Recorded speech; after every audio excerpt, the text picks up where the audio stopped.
नमस्कार मित्रांनो, मी तुमचं साहिल आणि पुन्हा एकदा स्वागत करते माझ्या नवीन व्हिडिओत. तर बऱ्याच दिवसांनी व्हिडिओ सुरू केला आहे आणि माझी ट्रेनिंग हा फुजेरामध्ये. तर सकाळी कपडे बघा धूप वगैरे टाकले आणि मस्तपैकी नाश्ता आपलं तयार केलेला आहे. तर आज होती मला सुट्टी आणि रविवार पण होतं, तर म्हटलं आज बाहेर जाऊया फिराक. तर हे बघा फुजेरा सिटी आपली कशी आहे ती दुबईच्या साईडीकच जा, पण ही सिटी चांगली आहे, जरा स्वस्त आहे. आणि हे नारळ बघू शकतात आपल्याकडे 30-40 रुपये गाव नारळ 70-80 रुपये सरळ डबल रेट होते. आणि हाय भरपूर भाजी बिजी काय काय ठेवलेली होती. आणि पुढे दुसऱ्या मार्केटात दिले तर बघते तर काय लेस हे पण गावले आपले कुरकुरे.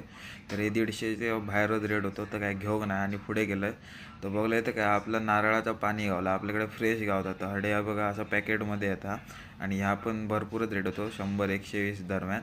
आणि पुढे माझे मित्र गावले, यांची ड्युटी झालेली ऑफ म्हणा आमका रूमवरची वाईज खरेदी करूची ती. तर भरतने हातीत घेतल्यान ट्रॉली आणि रमजान बघा खुश झालेलो एकदम शॉपिंग बिपिंग करून. जवळपास 13-14 हजाराची शॉपिंग झालेली बऱ्यापैकी. आणि हे बघा रूमार येऊन सगळा ठेला काय काय घेतलेला आणि बिलाची लिस्ट तर तुम्ही बघूच शकतात किती मोठी झालेली. तर आजच्या व्हिडिओसाठी एवढाच, तोपर्यंत बाय बाय.